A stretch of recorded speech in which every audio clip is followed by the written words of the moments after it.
Hello football প্রেমীরা, আজ আমরা বিশ্লেষণ করব চেক রিপাবলিক এবং সাউথ কোরিয়ার সম্ভাব্য বিশ্বকাপ ম্যাচ।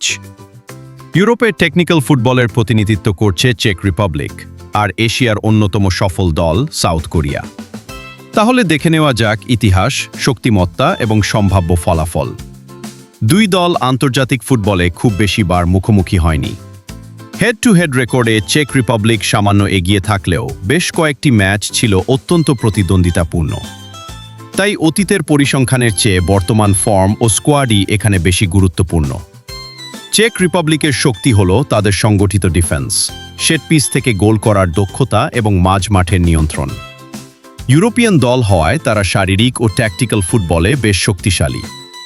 অন্যদিকে সাউথ কোরিয়ার সবচেয়ে বড় অস্ত্র তাদের গতি, ফিটনেস এবং নিরলস প্রেসিং।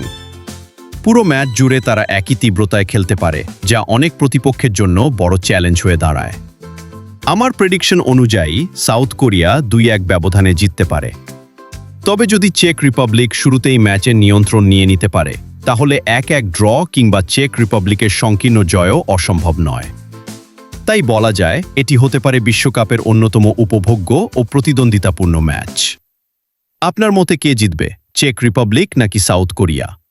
কমেন্টে আপনার স্কোর প্রেডিকশন জানিয়ে দিন।